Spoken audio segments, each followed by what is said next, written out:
Hi, I'm Laura and this is Trilogy, and today I'll be talking about how you can use a romantic subplot to enhance your protagonist's character arc by using the example of Sex and the City.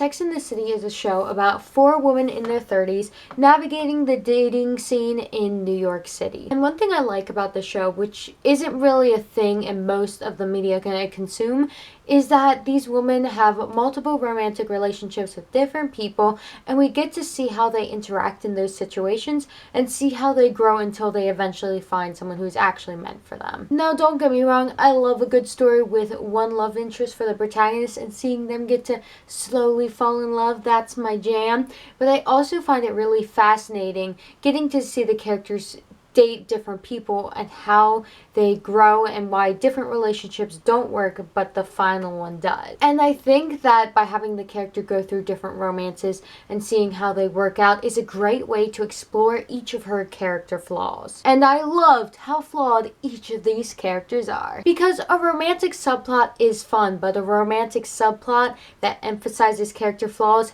and is integrated into the protagonist's character arc is great. If you have a protagonist who's afraid to go against what her parents say, have her fall in love with a guy that her parents don't like. If you have a character who hides her emotions and is always pretending to be stoic when she actually hurts inside, have her learn to be emotionally vulnerable through the relationship. Now, you don't need a romance to reflect your character's arc. However, I definitely recommend that you use a subplot to emphasize your protagonist's character arc. And I recommend this subplot has something to do with an interpersonal relationship of your character. Whether it's a romantic relationship, a platonic friendship one, a familial relationship, interpersonal relationships are a great way of getting readers to enjoy your character and feel attached to them. And I'm sure each of the characters in Sex and the City wouldn't have been as popular if they didn't have that friend group dynamic. Any type of relationship that your character has is an effective way to get readers invested in them,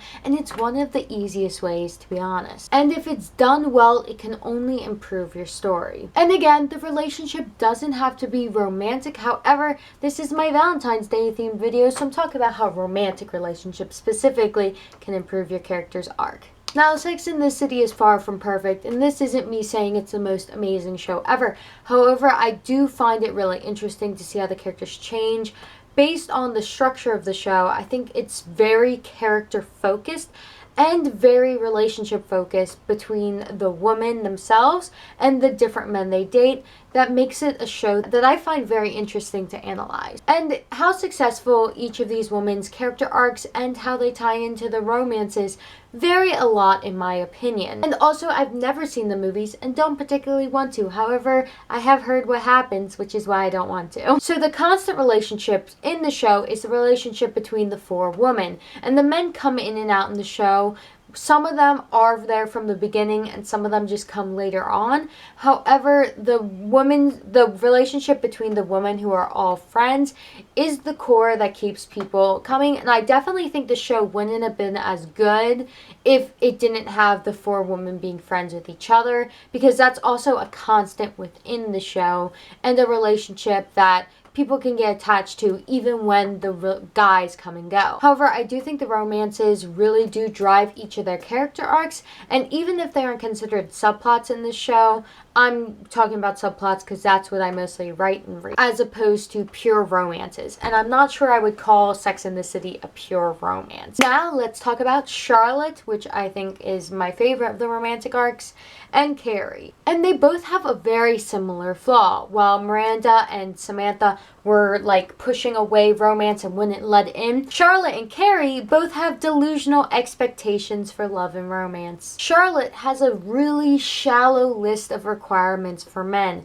They have to be a rich blue blood doctor who's handsome as crap. While Carrie is a bit more floofy. She doesn't have a specific list, but she is immature, drama addict, and she ends up setting her sights on a man who is unhealthy for her and refusing to go away from him because he's her dream guy and she just keeps running back to him no matter how unhealthy it is. But the thing is, Charlotte grows and learns that all these shallow things aren't important in the relationship, and she realizes what it truly takes to have a good, steady, healthy relationship. She realizes that it isn't about the shallow stuff and it's about having a real connection, but also working through the hard times and not just giving up every time the guy isn't perfect. Whereas Carrie kind of just goes in this cycle and ends up with the guy who's unhealthy for her, kind of preventing her from having an arc. The funny thing is, I think Carrie's arc is the worst of the three when it comes to the romances, which I think makes a lot of sense because she's the protagonist. Now you might be like, how could you mess up the protagonist? Shouldn't she be the one you don't mess up? But I actually find a lot of times in fiction, protagonists and their love interest tend to have favoritism either from the writer or from the audience in this case who wanted them to end up together. So the writers, even though they didn't plan for Carrie and Mr. Big to end up together, wanted to please the audience and kind of just had them end up together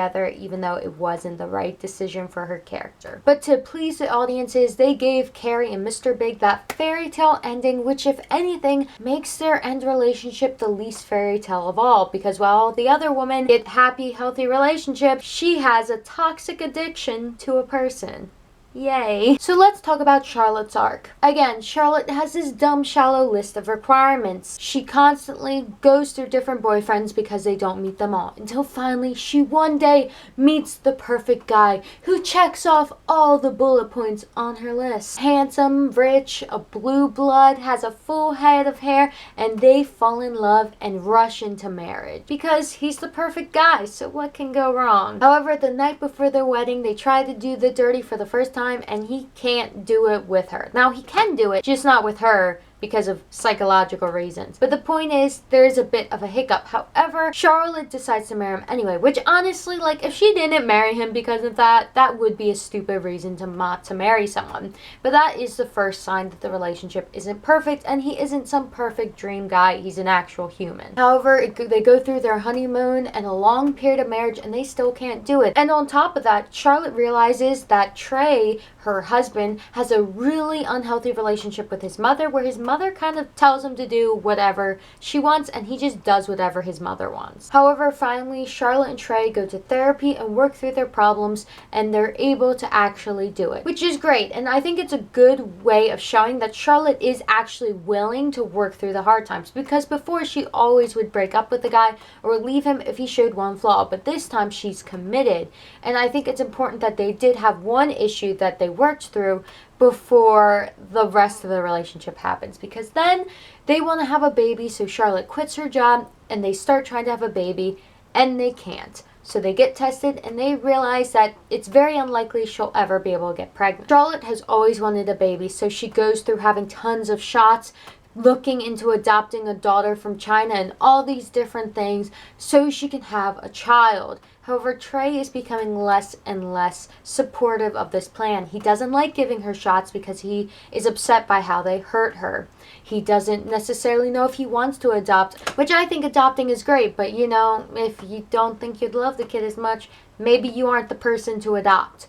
But anyway, the point is, all these things happen, and finally, Trey's mom snaps at Charlotte and says, I don't want to have a granddaughter who's from China. I want to have a McDougal grandson, because she's like all about bloodlines, because it's one of those families.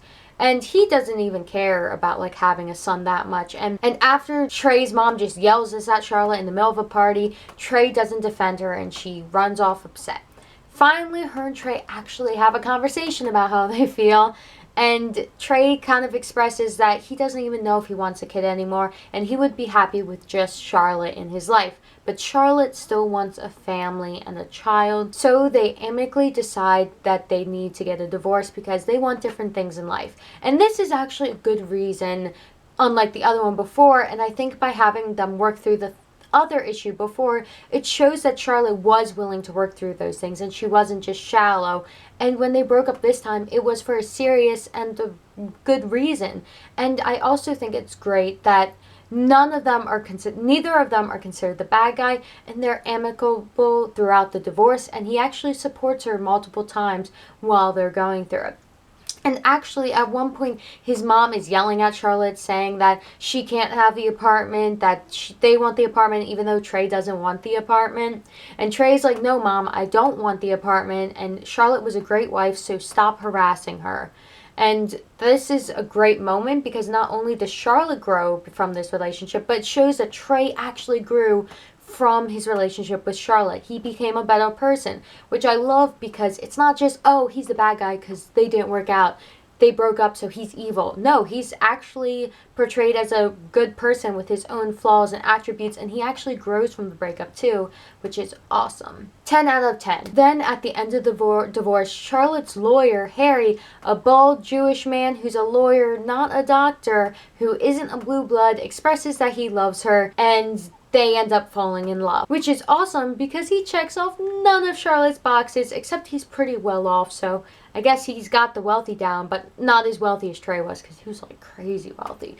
But you know what I mean. But this shows Charlotte's growth because now she doesn't care about all these arbitrary things.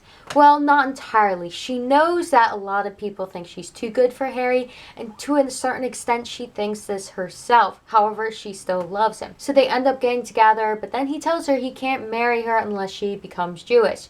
And so, in one of the biggest expressions of love, she converts to Judaism so she can be with him, which shows that not only does she not expect him to fit these arbitrary perfect boxes, but she's willing to change for a relationship too. So they end up getting together, but then she's making a traditional Jewish dinner for him one night, and she gets upset at him for watching football instead of paying attention to her, and she's like, don't you know people think I'm too good for you and you should feel lucky? And he gets upset at her for saying that she kind of thinks that she's too good for him too, and leaves.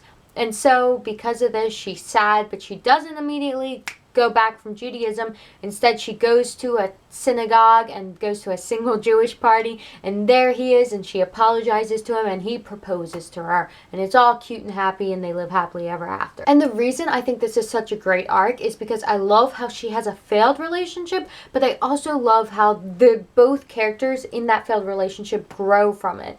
And I also think that her moment where she realizes that she isn't just too good for Harry, and that relationships aren't about these stereotypical things that people think. It's like, oh, she's too good for him. It's like, no, she's not. They both are good for each other, and these stupid lists are unimportant. And she goes to find him. That is her growing as a person and no longer caring about these stupid things and realizing what a relationship truly is, which is awesome and why I like Charlotte's arc the best. And personally, that's why I have the unpopular opinion of Charlotte is my favorite character. Everyone's like Team Samantha because she has sex and is awesome about it, or Team Miranda because she's sarcastic. But I like Charlotte because she is really flawed, but she has the strongest character arc in the show and changes the most, which I really appreciated. Also, she has the touching scene where she tells her friends that they can be each other's soulmates. And honestly, a lot of people give her crap for wanting to get married and have a family, but it's just that she's honest about it. Every single woman in the show ends up with a guy. She's just the only one who's up front being like, yeah, I want to have a family and have kids, and I'm not even sure if I want to work when it's like that. It's like being honest about what you want isn't a flaw, and if what you want happens to be more traditional standards for women, that doesn't make it any less valid. It's just not the feminist idea, because in reality, being able to do what you want is what everyone should be able to have. Because if anything, her being honest about what she actually wants is an amicable trait. And I'm not saying that Miranda and Samantha aren't as good characters, but I don't think they're as dynamic.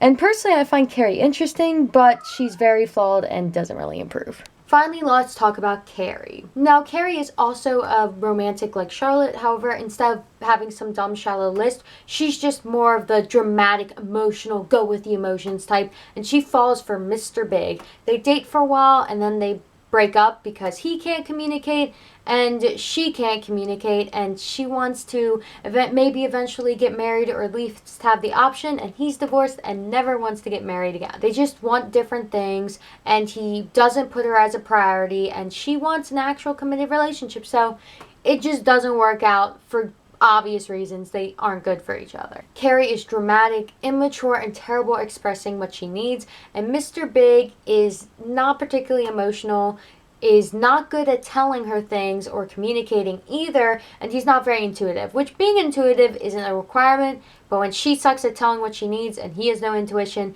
they just aren't a good match. So they end up breaking up, and then he comes home and he's married to a hot younger woman. And Carrie's like, what the heck? You said you never got married. And she's all upset about that. But eventually Carrie finds Aiden. Aiden, who is constantly referred to by fans of the show as the perfect guy. And by perfect, emotionally well-adjusted with set values and isn't a mess. Like, emotionally well-adjusted adult. Perfect guy. He's emotionally open, kind, loves her, and actually gets her to improve herself by inspiring her to quit smoking. And then Carrie and Mr. Big proceed to both cheat on their significant others with each other. Great. Big's wife catches him and Carrie, and there he ends up in divorce, and Carrie actually confesses to Aiden that she cheated, which at least is more mature than trying to hide it from him forever. But Aiden is heartbroken and leaves her. For a reasonable reason. Then, a while later, after a bunch of things happen, Carrie and Big are friends now, and Carrie ends up getting back together with Aiden, but the relationship isn't the same as last time because Aiden doesn't trust her. He can't trust her. And she's still friends with Big, and he tells her that he isn't comfortable with that, but she refuses to not be friends with him. It's just not a good relationship. He doesn't trust her, and he pushes her to get married because he feels that maybe if they get married, she won't cheat on him again, and it'll be clear that they're together, and she won't just go out on him. And in the end, she ends up not being able to marry him, and they break up again, which is good because it was a mess. Like, they could never go back to what they had before after she cheated on him. Now, some people think Carrie should have ended up with Aiden and it was a great relationship, and I disagree. However, I think it was a good relationship in the context of learning and from the show, because I think a lot of times in fiction, the protagonist makes mistakes but is easily forgiven. However, in this case, Carrie does something terrible. She makes a big mistake and she doesn't get easily forgiven. The consequences are permanent and will never go away. She can never have that relationship again because of what she done, which I think is good writing and also a great example. I think failed relationships in fiction can be just as powerful, if not more powerful, than successful relationships in fiction, depending on how the relationship's written. And also, just because Aiden is the perfect guy doesn't mean he's the perfect guy for Carrie. To be honest, a lot of people are like, Carrie didn't deserve Aiden. And it's like, yeah, it's true. She cheated on him. She didn't deserve him. Now let's skip ahead to the end of the show. Carrie gets a Russian artist boyfriend and they move to Paris together, her dream city, but it ends up terribly. He doesn't pay attention to her. He ignores her in the hotel and she's sad and alone, and she gets upset at him when he comes home from the hotel one night. For good reason, because he's ignoring her and she's lonely. And then he slaps her across the face because he's stupid. So then she breaks up with him and leaves, which is good. I'm glad she broke up with him the moment he did it. And Mr. Big is there to rescue her, and they get back together, and it's stupid. The thing is, Carrie went from one unhealthy relationship back to another, and though Mr. Big never physically hurt her, so that's better, the relationship is still a mess. Nothing has changed. And also, from the perspective of Carrie, she's the protagonist. She's the one that I want to see be active, have an arc, change, but she never changes. She's always dramatic. She's always running off with different relationships that aren't good for her. And Mr. Big just decides that he wants to be with her now. So maybe he changed because he realized that he can't get every hot woman he wants now, and Carrie will stay with him and she's the safe bet. But that's not good either. And in the end, she's just handed her dream guy without ever changing, which makes her a stagnant character. I actually think her arc with Aiden and cheating and realizing they can't be together is great, but she still shouldn't have ended up with Mr. Big. And to be honest, not everyone needs to end up with someone at the end of your series. And I think it could have been implied that one day she'll find someone, but it isn't now. And maybe the viewers won't see it. And maybe if they wanted, in the movie, they could have just had her end up with someone, or they could have just wrote a love interest for her at the end of the series who actually would have worked out with her. Anyway, though, those are my overall thoughts. Please tell me what you think down below, and tell me if you agree or disagree with me for any of these points. I definitely think it was important, though, that I mentioned the failed relationships for the different women, because I think failed relationships are great in fiction and could be explored more, which is why I like talking about Sex and the City, because there's so many failed relationships. Anyway, thank you for watching, and I'll see you later.